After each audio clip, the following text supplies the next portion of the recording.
Terima kasih. Oke.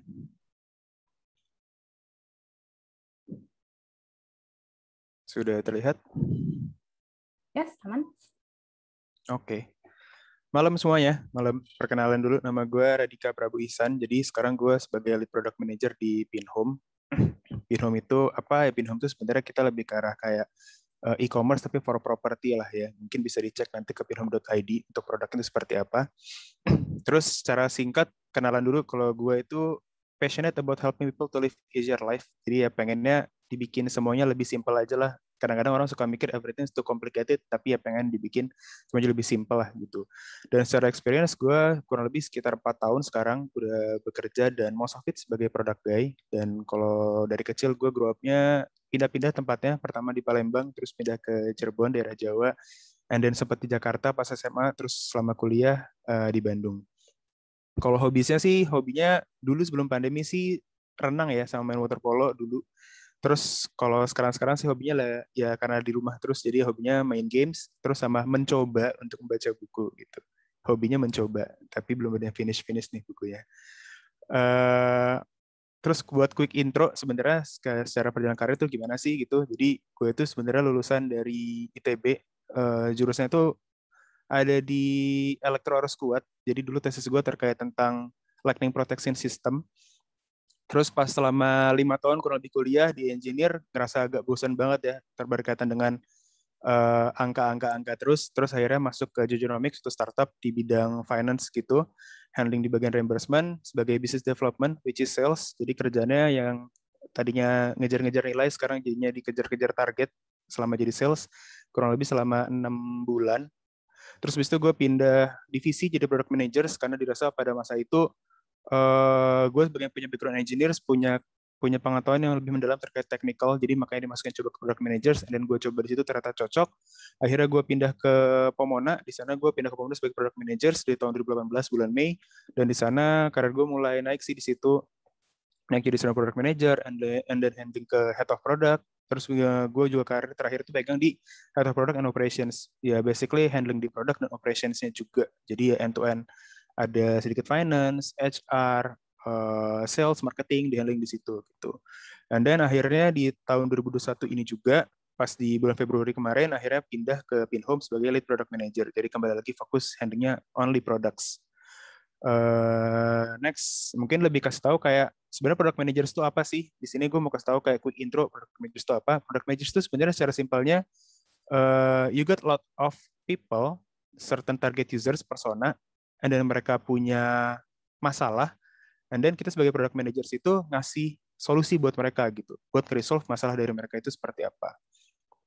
Nah, simpelnya sih seperti itu buat jadi product manager. Nah, tapi balik lagi sebagai jobnya gue sebagai lead product manager tuh, apa ini sih lead product manager? Dengan namanya aja sebagai lead product manager itu ya berarti sebenarnya gue leading the product managers, means gue manage or mentoring multiple product managers, itu yang utama sebenarnya. Nah, tapi selain dari itu, gue juga strategis buat produknya gitu. Strategi seperti apa? Yang pasti kita bakal ngobrol banyak, a lot of stakeholders kalau dari lead product managers. Ketemu sama users, ketemu sama tim bisnis, marketing, manajemen, sama EPD itu engineering, product, and design. Nah, selain dari situ, sebenarnya ada hal lain juga tuh yang dilakuin gitu. Misalnya pitching to customers, karena produk yang gue pegang itu B2B. Terus align juga antara produk sama bisnis. Jadi clear nih, bisnis pitchingnya apa, tim produk lagi developnya apa gitu. Terus kita juga ngobrol sama tim marketing untuk prepare go to market strategi seperti apa. Terus jangan lupa juga, karena ini semuanya jalannya kan harus align nih sama company gitu. Jadi diupdate juga sama manajemen. Terus terakhir juga di make sure bahwa tadi engineering, product, and design juga align nih sama goals dari si produk itu mau ngapain gitu. Nah, and then next ini kasih tahu juga terkait bahwa karena balik lagi nih, kita kan kerja di two companies nih. Biasanya gimana sih proses atau cara kerjanya di companies itu untuk dalam setting goals. Nah, ini secara singkatnya itu, yang pertama, companies itu setting OKR kan, Objective Key Resultnya seperti apa. Mungkin sering lihatnya terkait kayak revenue, number of transaction, and then dari ada companies OKR itu diturunin lagi nih ke tribe OKR-nya. kita bisa bilang Tribe OKR ini lebih ke arah subsetnya lagi lah gitu di bawah companies. Nanti dari Tribe itu misalnya ada satu Tribe yang handlingnya fokusnya ke users. Mungkin nanti OKR-nya lebih ke arah kayak number of transaction from users. Ada juga mungkin nanti dia pegang Tribe-nya di bagian developer, property developer ya. Mungkin berarti dia akan number of transaction dari property developer. Setelah itu baru kita turunin lagi nanti ke arah ke dalam scope OKR-nya lebih kecil lagi. Dan dari scope OKR itu turunin lagi. Misal tadi terkait number of transaction of users, di breakdown lagi dari number of users atau daily active users atau retention-nya. Baru dari ada OKR-OKR tadi itu, kita bikin lagi nih dalam segi inisiatifnya. Kira-kira nanti ada inisiatif-inisiatif apa aja nih untuk achieve daily active users gitu. Contohnya misalnya revamp the homepage. Nah, setelah kita punya multiple inisiatif, baru kita coba sebagai product managers, kita reprioritas lagi nih, pakai framework yang udah ada. Misalnya impact versus effort, atau pakai RAS framework, atau pakai Moscow gitu. Nah, sekarang ngebahas terkait kayak kira-kira skill di SPM tuh apa aja sih gitu. Sebenarnya secara kalau dari gue personal, skill yang dibutuhin tuh dua, dari communication sama critical thinking. Communication karena kita banyak berhadapan sama orang, terus yang critical thinking karena emang kita lebih banyak ke analisis gitu kan. Nah, dari communication itu sendiri tuh misalnya kayak di breakdown lagi secara besarnya dan cuman nggak terbatas cuma ini doang, ada dua juga tuh, stakeholder management sama negotiation. Karena kita akan berhadapan dengan banyak stakeholder kayak tadi disebut, ada dari users, business, marketing, dan lain-lain. Dan kita juga harus negotiate sama mereka gitu. Negotiate itu belum tentu, yang pasti kita pengen win-win. Tapi win-win itu belum tentu kayak 50-50. Misalnya kayak kita negotiate sama CEO nih gitu kan. Dan mereka minta lah untuk kita kayak bikin suatu feature gitu. Mungkin win-win bagi kita itu tuh lebih ke arah kayak ya 90%-nya punya si stakeholder-nya, punya CEO-nya, 10% punya kita. Means mungkin features yang mereka mau harus kita jalanin, tapi 10% punya kita minta next time kalau misalnya features ini mau dijalanin, kita butuh lebih banyak plan gitu, misalnya. Jadi contohnya negotiation seperti itu. Nah, kalau critical thinking ini lebih ke arah kayak emang dikasih set of problems and issue, ada certain problem statement, gimana cara kita buat resolve ini dengan cara kita analisis dan kita coba melakukan problem solving juga. Mungkin ini bonus advice buat teman-teman yang mungkin mau jump into ke product managers juga, atau mungkin masih udah di product managers tapi pengen tahu lebih panjang lagi. Biasanya kalian mungkin kayak bikin PRD, product requirement documents. Sebenarnya jangan lupa aja sih, ini paling gampang itu ngelihat dari kita bisa tahu kalau misalnya bikin startup kan ada namanya lean canvas gitu. Jadi selalu balik ke sini nih. Misalnya kalian ada suatu issue, ada suatu request dari certain stakeholders, atau ada produk yang kalian tackle, balik lagi nih, kalian harus tahu customer segmennya kalian siapa, terus kira-kira dari customer segmen itu mereka punya problemnya apa, balik lagi habis sudah dapat problemnya apa, kira-kira dipikirin nih revenue streamnya seperti apa, buat make sure bahwa produk yang kalian buat itu tetap bisa sustain nih ke depannya gitu kan. Nggak mungkin kan kayak cuman ngabisin duit investor doang, tapi tiba-tiba duit investor habis selesai gitu kan. Nah, kalau misalnya udah selesai, dari dapat revenue stream kayak gimana, mulai deh bikin solutioning-nya. Terus kalian kira-kira bikin nih unique value proposition kalian itu apa, biar kalian bisa ada differentiator-nya nih dibandingin sama produk-produk lain yang sejenis di market.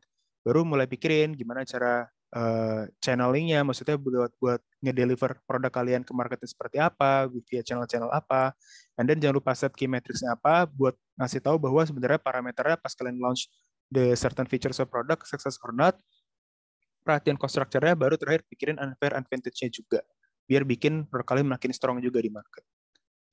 Oke, secara singkat itu sih boom dari gue terkait yang intro terkait product management. Misalnya ada pertanyaan, boleh add link-in-nya, bisa langsung search juga Radika Prabu. Silakan connect dan bertanya juga.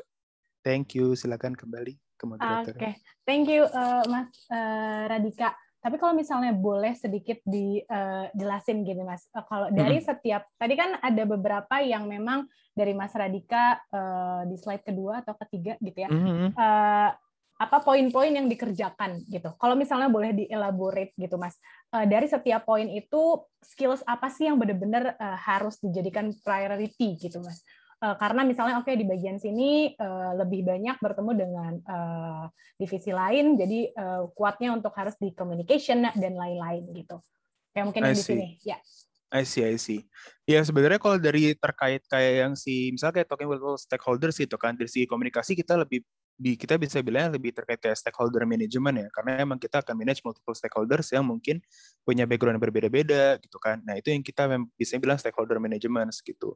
Kalau misalnya pitching to customers lebih ke arah emang kemampuan kita communicate untuk nyampein produk kita tuh seperti apa sih gitu. Kalau terkait kayak dealing and negotiate-nya biasanya lebih banyak nanti ke arah tim sales-nya gitu.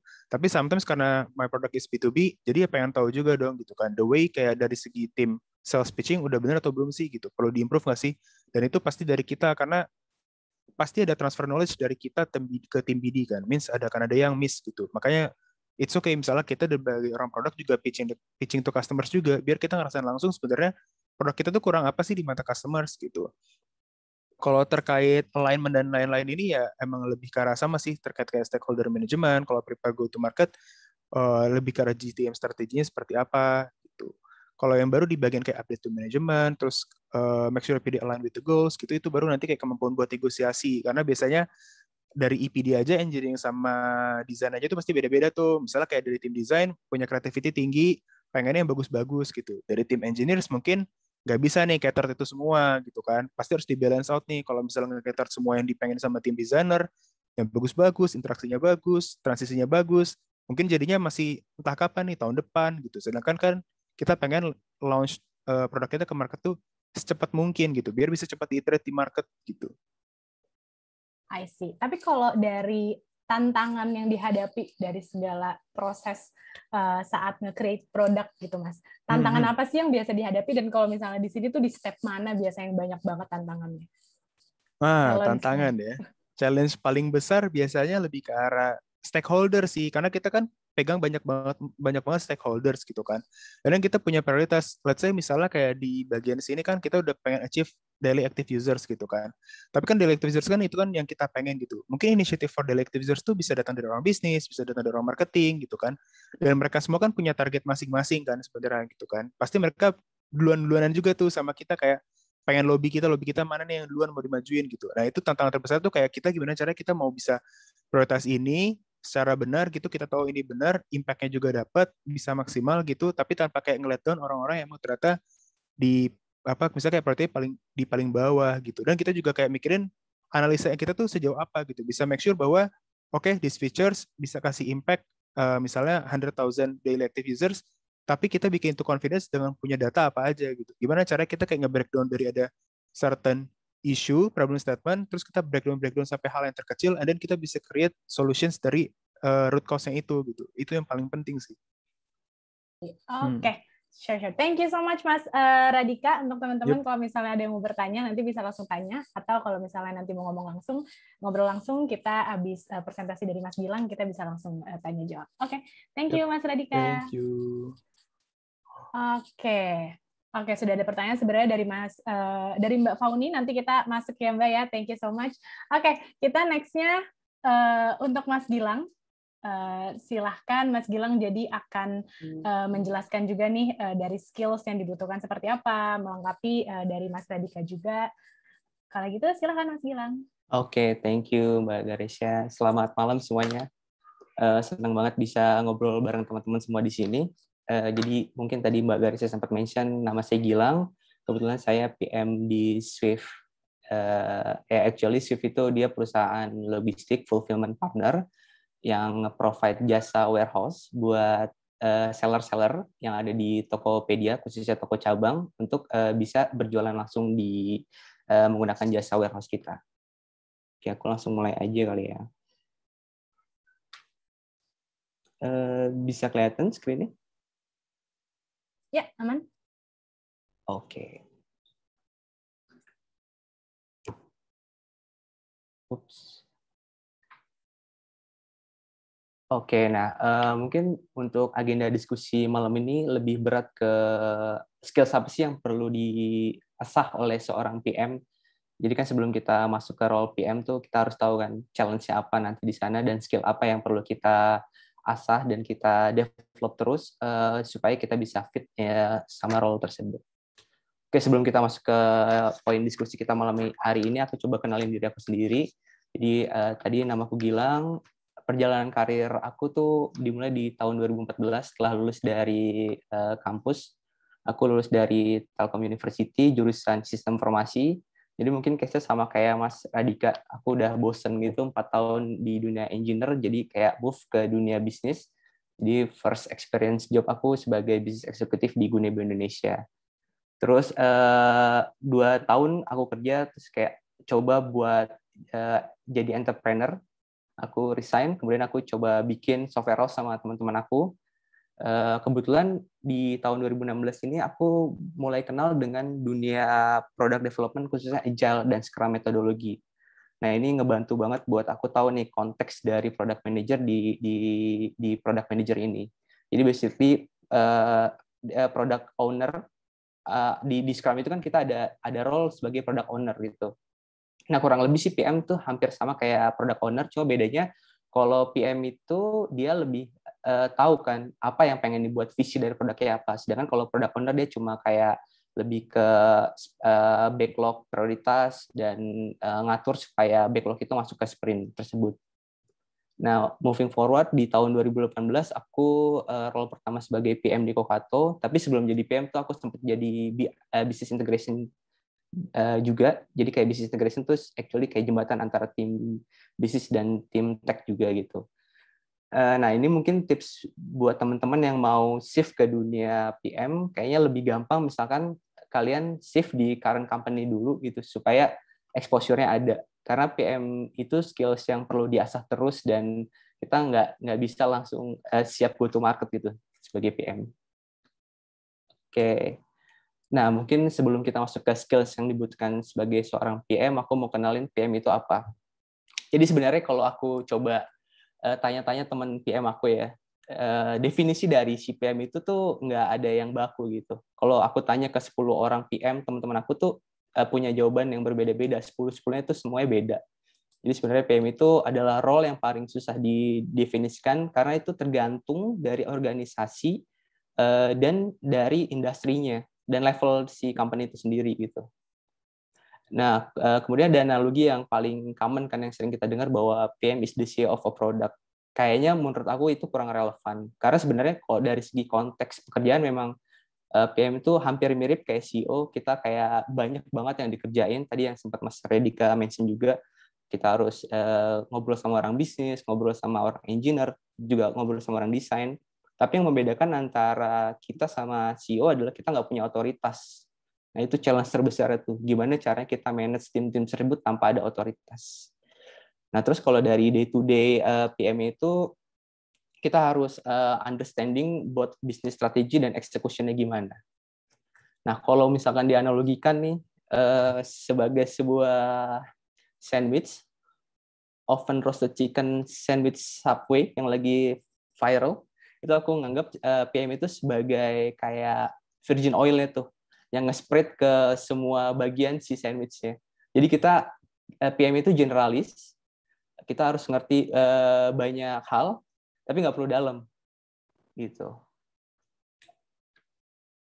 Oke, nah apa yang aku lakukan di Swift, basically ya help my team and my company ship the right product to your users.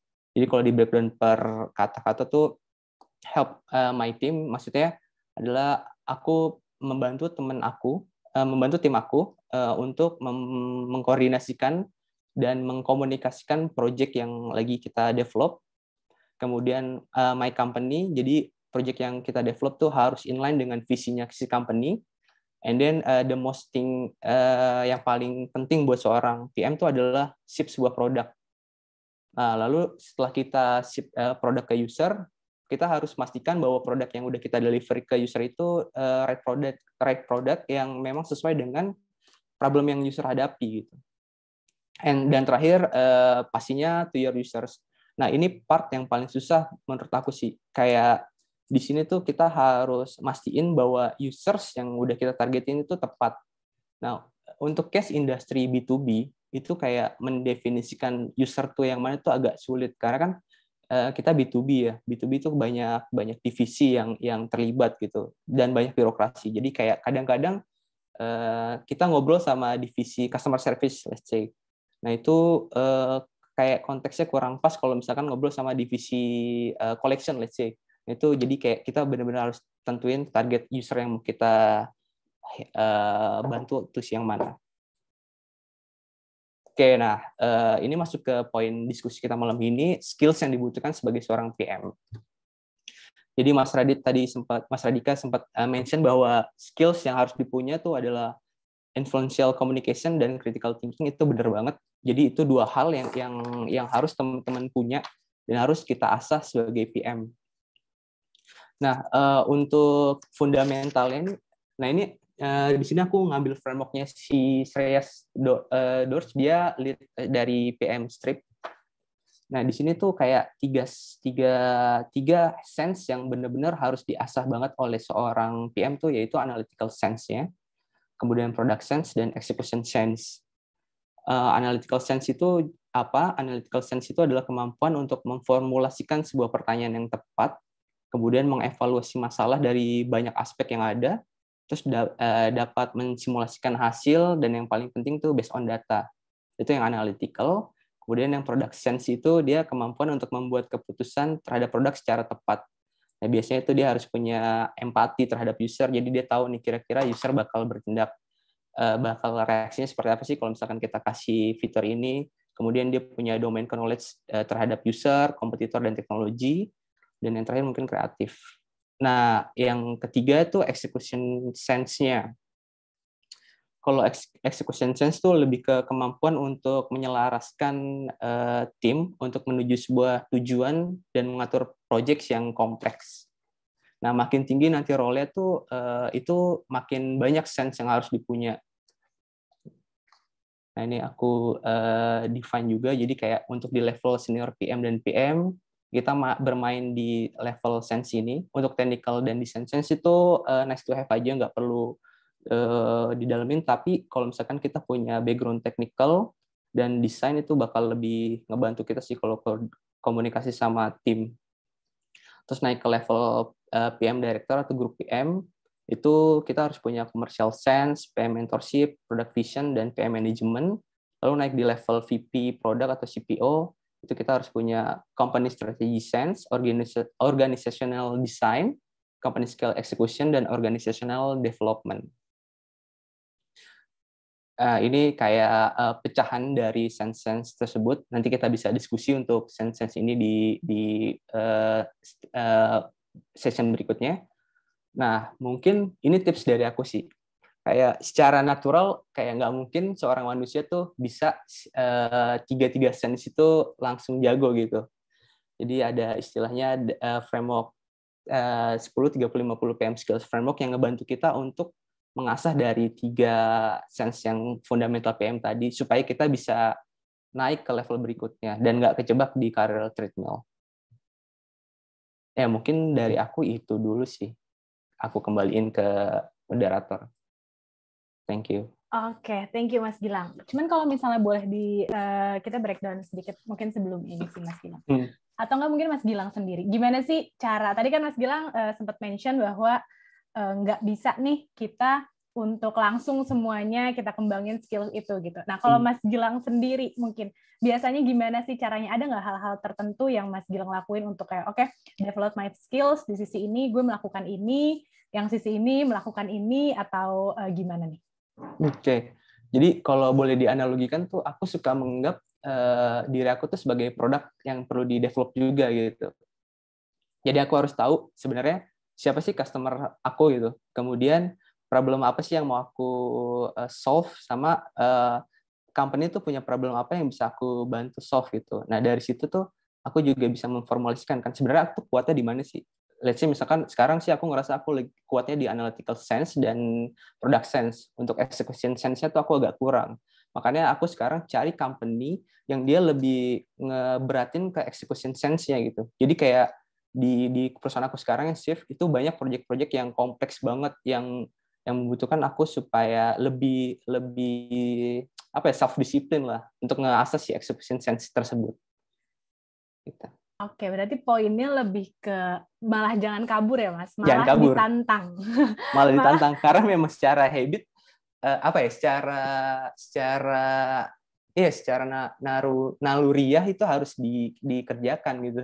Pas diasah terus. Oke, setuju sih. Oke, thank you Mas Gilang. Kita bisa back with Mas Radika juga. Oke, Mas Radika. Oke, teman-teman, kalau misalnya ada yang mau bertanya, boleh langsung di kolom komentar aja, di kolom chat. Nih tapi ada beberapa pertanyaan dulu mungkin dari aku nih Mas Radika sama Mas Gilang.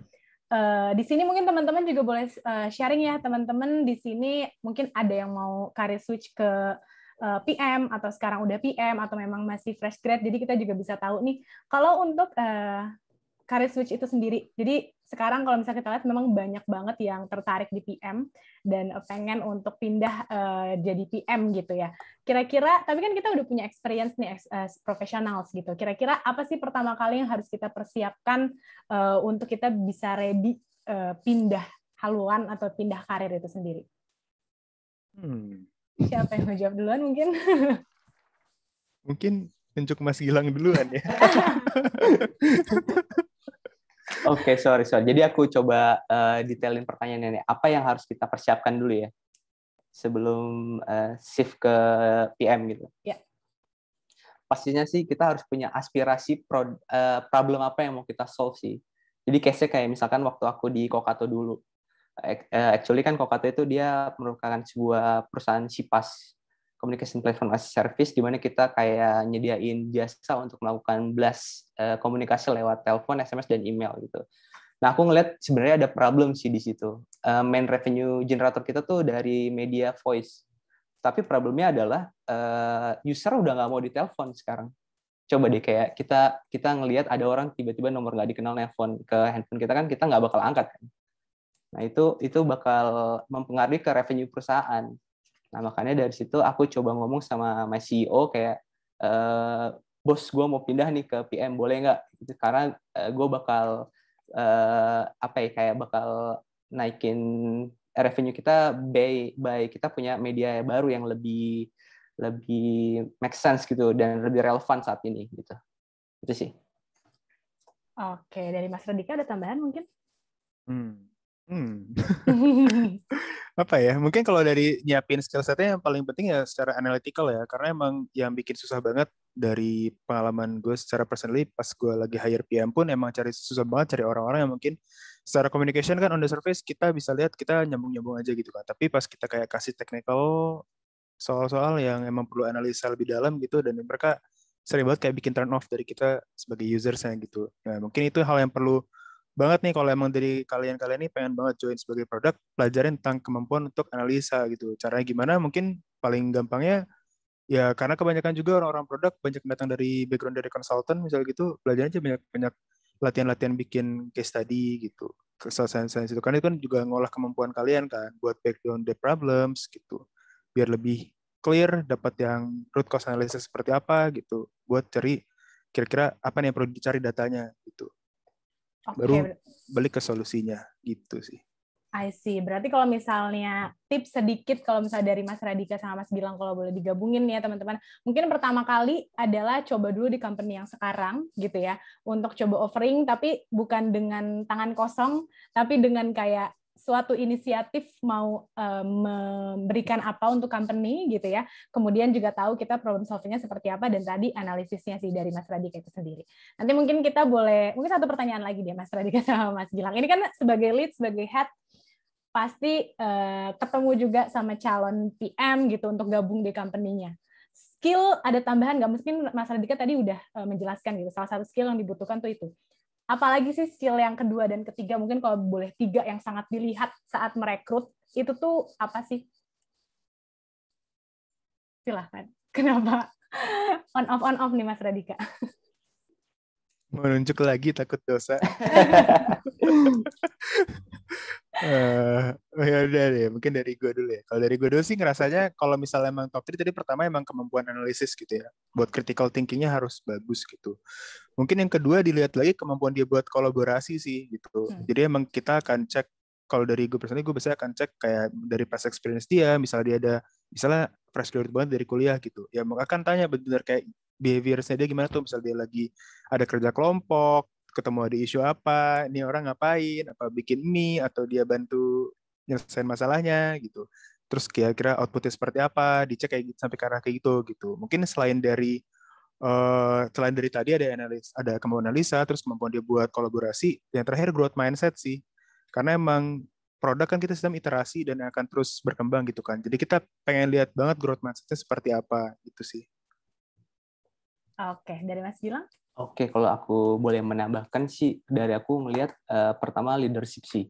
Karena yang tadi aku mention di awal kan bahwa si PM itu dia bakal mengkoordinasi banyak divisi kan, dan dia nggak punya otoritas terhadap divisi tersebut. Jadi penting banget punya kemampuan leadership, influence orang supaya mau kerja sama dia tanpa ada otoritas itu agak sulit gitu. Kemudian details, karena PM itu harus details pada saat dia bikin dokumen, dia harus bikin clean dokumen segampang mungkin dibaca. Dan yang terakhir mungkin project manage-nya dia harus bagus sih, karena kadang-kadang itu juga masih kurang di aku tuh, kayak kita nge-manage sebuah project kadang-kadang suka telat gitu. Melengkapi pertanyaan tambahan following up. Tadi kalau misalnya kita lihat itu soft skills. Hard skill or tools ada gak sih yang memang harus dipahami banget as PM? Atau semuanya bisa learning by doing ketika udah join di the company? Hard skill ya. Mungkin buat aku personal, mungkin karena aku banyak sama tim engineer, mungkin query sih. Kayak dia gimana cara nge-query sebuah data dan merepresentatifkan si data itu supaya jadi insight buat dia. Karena kan tadi data penting kan buat PM. Ya, oke. Dari Mas Radika ada? Iya, paling kalau dari gue, bedanya paling kalau mau hard skill yang pasti sering banget kepake, apalagi buat yang junior levelnya ya, bikin PRD sih. Harus belajar cara nulis PRD yang bagus tuh gimana, yang gampang dimengerti sama orang-orang gitu. Ya baca-baca aja cara bikin PRD gimana gitu. Terus yang kedua, prioritas sih. Pasti kan banyak banget tuh feature-feature masuk gitu. Ya itu di prioritas tadi. Dengan banyak-banyak framework yang bisa dipakai, disesuaikan aja mana yang lebih cocok buat kalian di company itu gitu.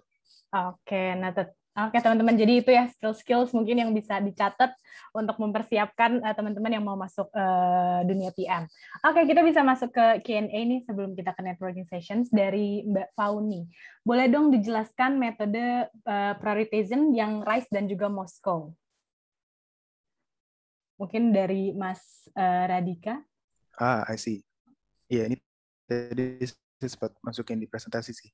Jadi kalau RISE itu, kalau yang Moskow dulu paling gampang ya. Kalau Moskow itu dia singkatan dari must have, should have, could have, sama one have ya biasanya gitu.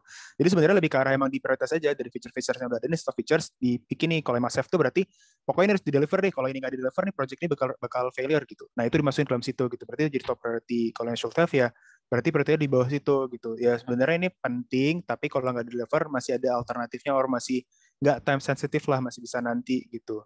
Nah kalau yang could have tuh lebih karena kayak di lighter doang, kayak nice to have lah gitu. Nah kalau yang one have-nya ya emang nggak diperluin gitu. Ya mungkin ada request dari tim lain masukin tapi nggak perlu gitu. Mungkin paling gampangnya itu kalau misalnya dalam e-commerce gitu ya, yang must have itu misalnya dalam satu e-commerce web misalnya gitu, must have tuh dia harus bisa order gitu. Nah itu harus ada tuh. Jadi kalau misalnya create e-commerce platform nggak ada ordernya, nggak guna tuh jadinya kan, masa cuma lihat listing doang gitu. Nah kalau yang could have tuh misalnya kayak bayarnya itu harus bisa di automate pakai payment gateway, misalnya bisa di automate pakai virtual account misalnya gitu. Ya penting sih, karena banyak orang pakai gitu kan. Tapi sebenarnya nggak apa-apa juga kalau misalnya bayarnya masih manual via bank transfer misalnya gitu, bilang gitu. Nah kalau yang could have apa ya penting, tapi itu misalnya could have tuh misalnya dibikin platform buat in-app chat antara seller sama bayarnya misalnya gitu. Nah itu bisa could have tapi bisa nanti gitu. Jadi di lighter lah kalau ada, bagus gitu. Nah kalau yang RISE itu dia singkatan dari reach, impact, confidence, sama effort. Jadi sebenarnya dia pengen nge-quantify nih dari ada satu features gitu. Dia quantify nih, reach nih kira-kira dia bisa nge-reach berapa users, impact-nya kira-kira seberapa besar gitu. Nanti dikasih nih, misalnya reach-nya 1000 users, impact-nya dibikin multiplier-nya. Biasanya dipakainya tuh ada 0,25, setengah, 1, 2, 3 deh masalah gitu. Nah, pokoknya dibikin multiplier-nya nih, impact-nya apa, di-define dulu depan. Kalau 3 tuh misalnya massive impact, misalnya gitu. Medium impact itu seperti apa. Bisa jadi sama kayak reach, tapi impact tuh nggak selalu dengan numbers gitu. Bisa jadi bentuknya kualitas gitu. Nggak harus kuantitatif. Nah, kalau confidence ini lebih ke arah, kita seberapa confidence nih buat jalan features ini gitu. Bisa di breakdown antara 50%, misalnya 80%, 100% gitu. Below 50% nggak punya confidence, nggak usah dijalanin. Orang features-nya nggak confidence kan ngapain gitu kan. Itu bisa juga ditentuin misalnya kayak how confident you are, misalnya kayak, oh kalau misalnya 80%, gue udah ngelakuin secondary research nih, udah lihat-lihat, ini oke gitu. 100% confidence misalnya kayak, oh ini udah pernah ada past project, jadi udah punya learning-nya, misalnya gitu. Kalau effort ini lebih dihitung kayak effort dari tim yang ikutan gitu, dihitung per main days biasanya. Misalnya, satu orang dihitung satu main days gitu. Jadi nanti dilihat nih kira-kira berapa engineer buat kerjain ini, berapa PM buat kerjain ini, misalnya gitu. Atau misalnya mau tambahin yang lain juga boleh, misalnya orang bisnis tapi jarang dikalkulasi, jadi nanti tinggal dikali deh.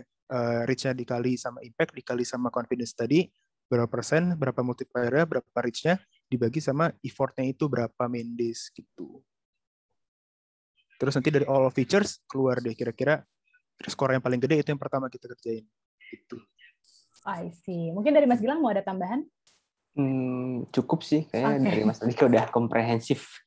Oke, berarti kalau misalnya awamnya nih ya Mas ya, kalau misalnya kita ngeresume semua, memang semua ada tahapannya dan nggak selalu harus langsung perfect di depan ya Mas. Kayak tadi Mas Radika bilang, misalnya kayak contohnya bisa bayarnya bisa manual dulu ya nggak apa-apa gitu. Kita coba develop yang lainnya dulu yang memang paling penting gitu. Jadi memang ada prioritas-prioritas yang mungkin teman-teman bisa pentingin dulu mana yang mau diutamakan dikerjakan gitu. Oke, kalau gitu thank you Mas Radika. Nah, next-nya ada dari Ricky Zulfandi. Izin bertanya nih, tertarik tampilan metode bisnis Canvas di konteks product management.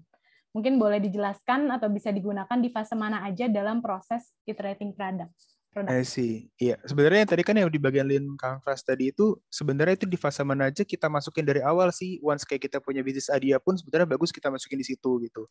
Dan jadi pas kita iterated, kan kita iterate nih, berarti kan ada perubahan kemungkinan kan. Kalau nggak ada perubahan berarti udah product market fit tuh, jago banget kan. Tapi kan sebenarnya product market ini kan long journey kan, buat define-nya juga susah kan karena marketnya terus evolve gitu kan. Jadi nggak akan statis gitu. Ya nanti misalnya dia emang ternyata ada iterasi-iterasi baru nih, ketemu ada problem set yang baru, ketemu sama persona yang baru, diupdate terus aja gitu. Jadi akan terus-terus berkembang sih, bukan statis dia dokumennya. Oke, dari Mas Gilang ada tambahan? Iya, ya sama sih Mbak. Jadi emang dia bisa di fase apa aja, tapi mungkin di fase awal tuh juga penting nge-define itu. Oke. Mungkin untuk Mas Gilang nih, next pertanyaan dari Helmi. Apa aja sih dokumen-dokumen yang paling penting bagi seorang PM? Dan mungkin apakah ada contohnya?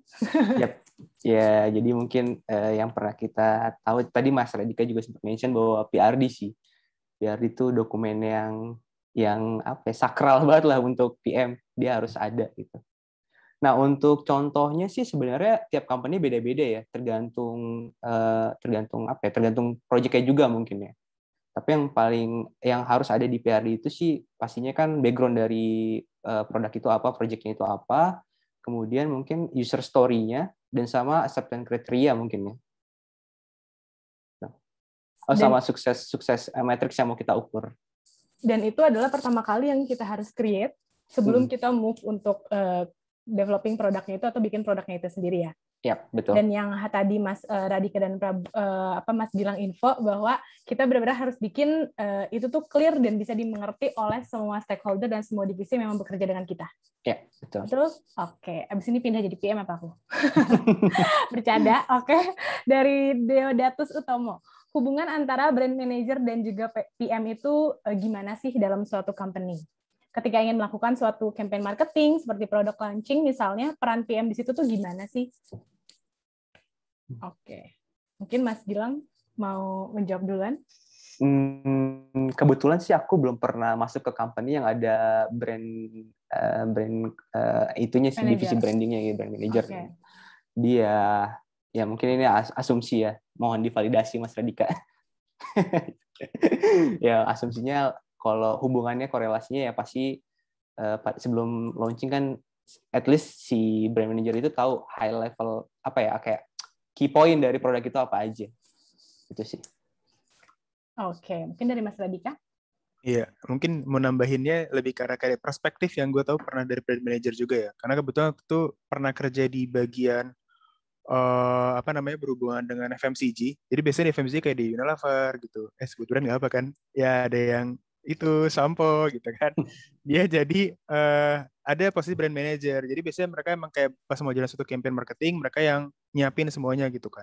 So basically sebenarnya kalau ngelihat dari situ sebenarnya brand manager dan PM itu sebenarnya punya scope yang kurang lebih sama gitu. Cuman produknya yang berbeda karena biasanya dari segi product managers itu kan yang kita pegang lebih ke produknya produk digital gitu kan. Nah, sedangkan kalau brand manager tuh kalau yang kemarin itu konteksnya banyak yang di FMCG, mereka produk itu produk yang fisik gitu loh. Tadi kan kayak sampo, sabun, rinso, deterjen gitu kan. Nah, itu yang mereka lakuin gitu. Jadi sebenarnya kurang lebih sama sih kalau misalnya di situ gitu. Kalau misalnya secara scope-nya gitu. Tapi mungkin kalau misalnya emang ternyata nih kebetulan di tempat itu dia ke split ada 2, kemungkinan dia level of PM-nya tuh masih di scope itu masih di bawah gitu. Mungkin dia emang fokus only on the product manajemennya doang gitu. Jadi emang kayak how to develop the product doang, tapi yang sebenarnya harusnya scope produk juga makin dia mature, dia harusnya handling yang kayak tadi sama Mas Gila sebagai CEO of the companies, tapi kurang authority aja gitu. Sebenarnya nanti dia akan meluas tuh, dia akan handling semuanya tuh tadi kayak dibilang, untuk yang marketing, product launching, dan lain-lain gitu. Tapi in the beginning, kalau emang ternyata pertanyaan dari Mas Deo ini bahwa dia ada dua-duanya, kemungkinan akan seperti itu pembagiannya gitu. Jadi untuk yang bagian nanti launching, marketing, dan lain dipegang sama brand manajernya, tapi khusus untuk bagian product development-nya dipegang sama si PM-nya gitu. Make sure bahwa produknya bisa berjalan dan baik di market gitu. Oke, sedangkan kalau misalnya dilihat juga, kita lihat, mungkin di Beli Indo belum terlalu banyak gitu, cuman kalau kita lihat ke luar, udah banyak juga produk marketing ya Mas, Produk jadi marketing, khusus, iya, jadi PPM kan, produk, aku lupa P-nya apa, pokoknya produk marketing mereka yang fokus ke marketing dari produk itu sendiri, gitu. Iya. Mungkin kalau di Indonesia emang belum banyak ya, bahkan aku belum pernah lihat sih ada role yang itu, jadi mungkin itu, that's why mungkin dibaginya antara brand manager dan juga PM-nya itu sendiri. Oke. Thank you so much Mas Gilang dan Mas Radika. Nah, teman-teman, ini kita sekarang masuk ke networking sessions. Kita ada waktu sampai jam 8 nih, jadi 15 menit. Disitulah waktu teman-teman kalau misalnya kita mau bertanya langsung, mau ngobrol langsung, akan ada tim apiari juga, jadi nanti nggak akan awkward. Jadi teman-teman jangan keluar dulu gitu ya. Jadi oke, sebentar mungkin breakout room-nya di sini aku bagi menjadi 2 ya. Jadi nanti teman-teman bisa langsung aja pilih mau room-nya yang mana. Oke, aku sudah masuk belum ya.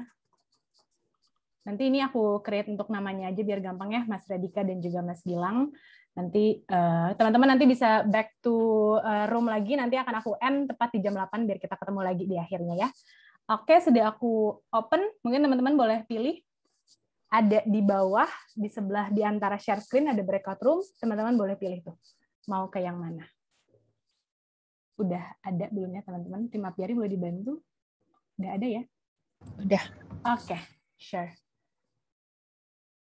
Oke. Mas Radika boleh, dan Mas Gilang juga boleh masuk ya, ntar nggak ada yang masuk. Oh, oke. Oh iya, benar juga. Iya kan? Semua udah masuk, nggak ada orangnya. Jadi bingung. Oke, mungkin tim apiari boleh masuk ke Mas Radika. Aku masuk bagi 2 aja ya. Thank you. Teman-teman join jangan lupa ya. Mas Gilang, oke. Mas Radika.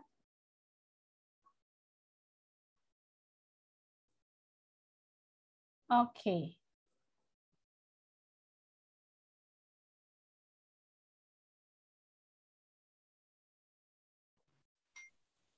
Sorry Mbak. Ya. Ini mau join ke break room-nya, cuman kayaknya agak error. Boleh minta tolong ke Mas Gilang nggak, Mbak? Boleh. Atas nama siapa, Mas? Sorry. Andar. Mas Andar. Aku cari namanya dulu ya. Oh, Andar ke Mas Gilang? Mas Gilang, thank you ya Mbak. Thank you sudah ya. Udah masuk ya harusnya. Halo. Oke. Teman-teman, ada Casey di sini. Oke. Salah masuk. Udah MC mode. Oke. Sekarang udah recording tuh. Nah, itu udah Mbak. Maaf ya, tadi udah di room, aku harus selesai yang lain dulu, terus tiba-tiba masuknya ke room sana. Oke, halo teman-teman semuanya. Kita masuk nih di sesi networking. Boleh dong di ruang sebelah beberapa nyalain kamera nih teman-teman, ada yang nyalain kamera nggak? Kayak sedih gitu. Mungkin teman-teman di sini kita lebih interaktif, pengennya sih ngobrol, jadi jangan di chat. Jadi kita bisa tahu juga. First thing first, mungkin aku mau tanya nih dari Mas Raka, Mbak Hasya, Mas Alex, Mbak Anggi dan lain-lain di sini itu SPM atau fresh grad atau mau switch career atau gimana nih? Mungkin aku nunjuk nggak apa-apa nih ya. Halo Mas Raka. Halo. Halo. Oke, gimana kabarnya Mas? Baik.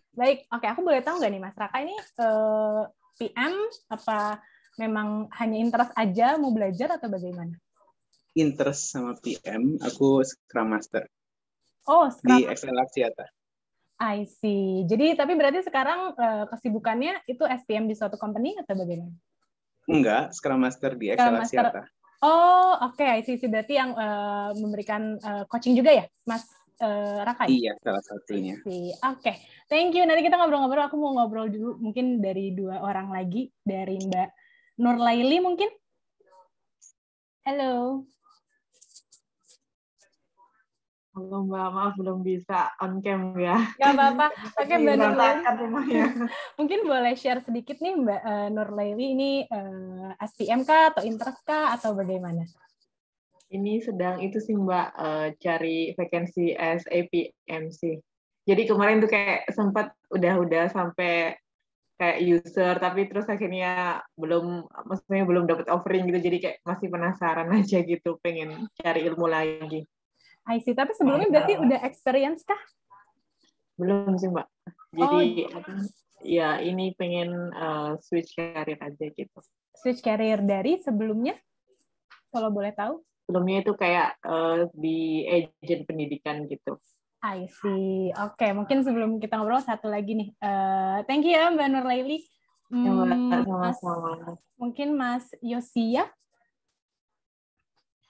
Halo. Halo. Ya, mungkin boleh sharing nih. Tadi udah ada Scrum Master, terus di sini ada Mas Radika SPM, kemudian ada Mbak Nurlaili yang mau switch karir. Terus kalau dari Mas Yosia seperti apa nih?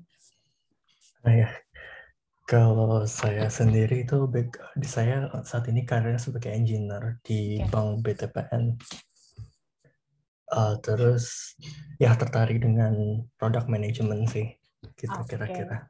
Oke, kalau dari Mas Yosia sendiri, ada nggak sih hal-hal yang interest yang masih jadi pertanyaan mungkin in di PM field itu apa? Mungkin jadi kita bisa sambil sharing nih, dan Mas Radika juga jawab. Oke. Mungkin ini sih, kalau di PTPN kebetulan kan pakai Scrum, dan kalau di kami itu pakai product owner gitu kan. Nah, kayak apakah product owner dan product manager itu memiliki role yang sama gitu. Kira-kira kayak gitu sih. Oke. Boleh, silakan Mas Radika. Aduh, ini pertanyaan yang sering banget ditanyakan sama orang-orang dan dibikin salah sama company-company. Ayo Mas Raka sambil menambahkan nanti ya Scrum Master. Iya, betul tuh. Jadi sebenarnya product owner dan product manager itu sebenarnya sama aja sebenarnya gitu. Karena sebenarnya secara scope itu kalau misal di Scrum product owner kan emang dia end to end juga gitu kan. Harapannya product manager itu juga sebenarnya end to end juga gitu. Nah, cuman pengennya di Scrum itu kan dia product owner jadi owning the products gitu kan. Makanya dia pengennya end to end gitu. Dan tergantung dari maturity dari si product owner itu sendiri gitu. Nah, cuman karena banyak banget nih companies kayak bikin suka ada product manager, ada product owner gitu. Jadi mungkin ini kalau ngikutin realitanya gitu, mereka suka split misalnya kayak product owner emang cuman handling di bagian kayak make sure bahwa bisa develop the produknya on time gitu. Terus kalau misalnya di bagian product manager biasanya mereka dibikin emang untuk make sure untuk deliver produknya ke market gitu. Jadi lebih mikir kayak ke strateginya segala macam gitu. In some companies suka ada yang di split kayak gitu sih. Misalnya kayak di Shopee gitu, dia suka ada yang split kayak gitu juga. Cuman sebenarnya secara fungsinya sama sih gitu. I see. Ada tambahan pertanyaan dari Mas Yosia? Follow up questions? Mungkin belum ada sih. Karena kan beberapa ada yang pakai Scrum, ada yang enggak gitu kan. Jadi kayak ya jadinya kayak cukup ini juga gitu. Karena namanya beda. Iya. Oke, tapi berarti bisa dibilang product owner itu menjadi, maksud aku PM-nya tetap the lead-nya, kemudian di bawah PM itu PO-nya berarti ya Mas Radika ya?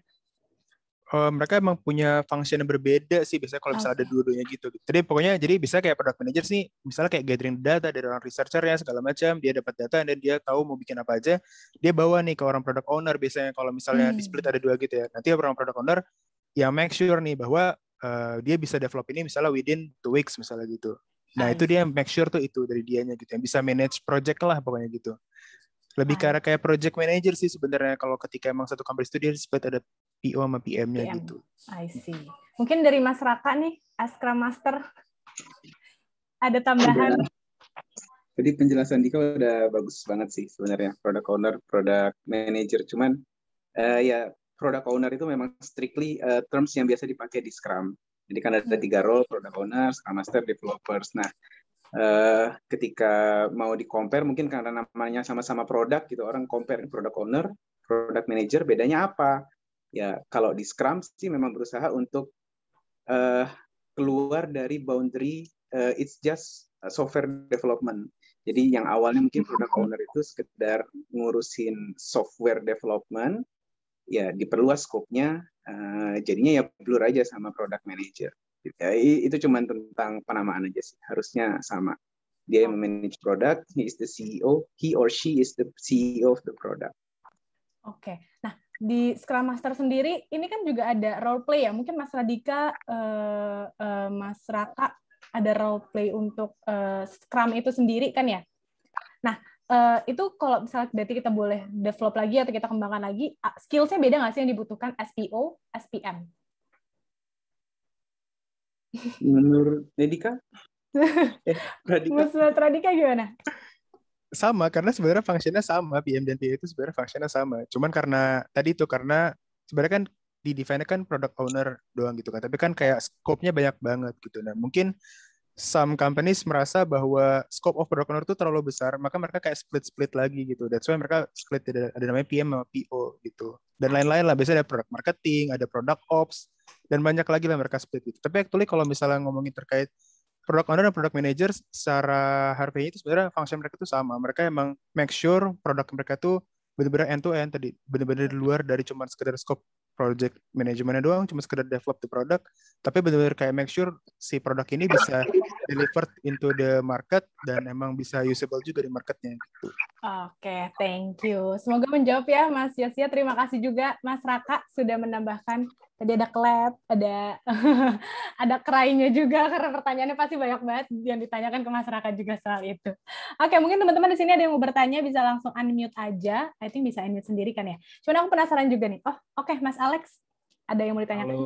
Halo. Mas Radika, Mbak siapa namanya? Sorry. Mbak Piari. Nah, Mbak Garai.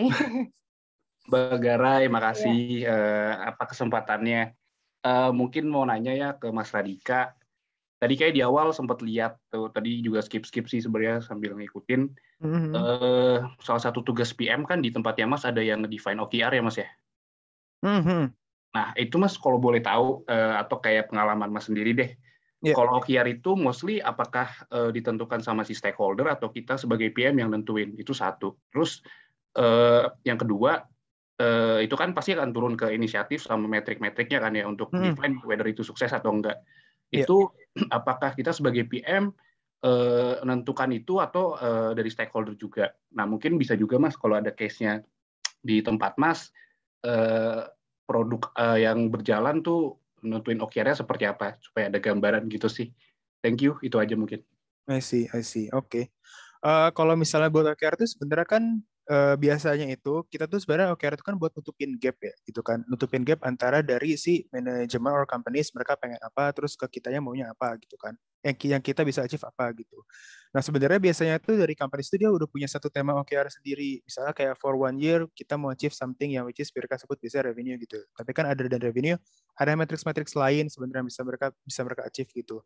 Nah nanti biasanya itu akan jadi kolektif gitu di per squad itu mereka bisa contribute. Misalnya let's say ada satu apa ya contohnya misalnya tadi ya mau achieve satu transaction numbers atau misalnya kalau di Pinhome karena dia property misalnya number of listing mau 1 juta this year misalnya gitu.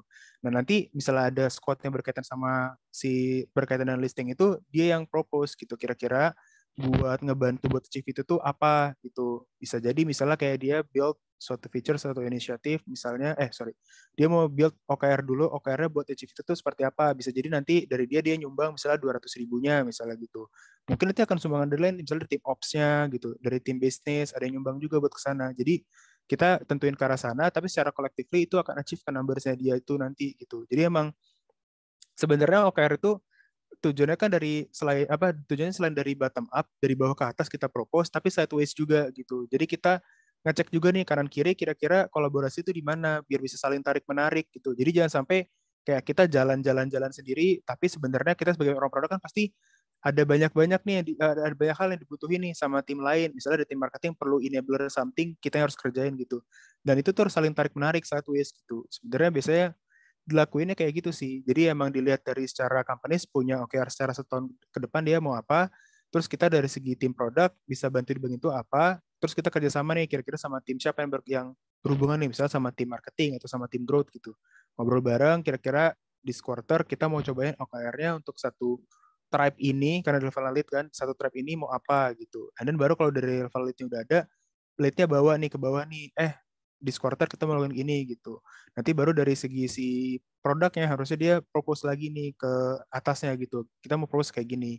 Oke atau enggak gitu. Dicek kira-kira dia punya inisiatif apa aja nih buat achieve di OKR nih. Cukup nggak nih buat satu quarter gitu. Nah, nanti kalau misalnya kurang baru diobrolin lagi gitu sih. Oke. Hmm. Sip, clear sih. Iya. Thank you, Mas Radika. Thank you, Mas Sarai. Thank you. Kita boleh move ya berarti, Mas Raka, silahkan. Tadi udah terlanjur dibahas tentang OKR ya. Kita kan mendesain measurement itu sebenarnya untuk bisa men-track sesuatu. Kita tahu kita ada on the right track atau enggak, terus seberapa baik achievement kita. Cuman kan seringkali measurement itu justru membuka peluang untuk orang-orang tuh menggaming. Jadinya malahan environment-nya nggak sehat lah. Nah mungkin Mas Dika ada tips atau trik gimana caranya membuat measurement yang sehat, yang membuat orang-orang tuh justru semangat kolaborasi, and so on gitu. Jadi nggak silo gitu sih. I see. Wah, enak bikinnya ya. Sebenarnya kalau beruntungnya dulu pernah pegang di operations sih, jadi masih agak kebayang sih. Kalau misalnya mau dibikin emang suatu matrix yang kadang-kadang bahaya ya, karena once kayak kita setup certain matrix, jadinya orang-orang maksain lakuin itu gitu. Misalnya contohnya, ini nggak kejadian sih. Misalnya kita mau pasang matrix tadi 1 juta listing gitu kan, ternyata yang dilakuin sama tim produknya ngelakuin scrapping misalnya gitu. Misalnya ya. Atau kayak input manual nih, cari-cari dari yang lain, dari mana aja dimasuk-masukin. Dapat listing dari luar negeri dimasukin juga misalnya gitu. Pokoknya numbersnya achieve gitu kan. Nah, itu yang berbahaya sih. Jadi emang sebenarnya kenapa pakai si OKR itu juga sering banget dipakai sekarang, tujuannya itu sih. Emang kita pengen lihat sebenarnya the initiative itu datang dari mereka gitu. Kita pengen lihat dari benar-benar dari bottom-nya, dari sebagai eksekutornya itu mereka yang ketemu sama usersnya. Nah, kira-kira mereka yang ketemu sama usersnya ini mereka tahu nih kira-kira apa yang harus dilakukan buat achieve itu gitu. Jadi emang benar-benar bawahnya tuh lebih ke arah kayak ownership dari si. Oke, sorry kepotong. Mas Radika mau menambahkan sedikit, bentar ya teman-teman. Sedikit tambahan lagi, selesaikan silahkan. Masih di mute, Mas. Oke. Sorry, ya. Jadi misalnya emang mau, ya benar-benar bawanya dari bottom up gitu, bottom up dan sideways. Kalau biar nggak salah lo emang dibawa dari bawah, kira-kira dari bawah tuh mereka tuh emang bisa achieve-nya tuh seperti apa, yang benar-benar kayak buat bikin companies tuh moving gitu. Jadi bukan cuma for the sake of you achieve the targets and then naik dapat bonus atau dapat salary tambahan gitu, enggak. Tapi benar-benar harus dapetin ownership dari companies itu buat apa gitu. Companies ini punya purpose untuk resolve apa yang ada di market gitu. Your product punya purpose buat apa gitu. Jadi jangan sampai kayak achieve vanity metrics gitu. Tentunya benar-benar kayak matrix yang benar-benar matters buat si customersnya, buat your target users dari bawah, and then sideways kayak yang lain juga. Biar yang lain juga diajak. Akhirnya tuh tujuan utama itu biar satu company itu gerak ke arah yang sama gitu sih. Oke.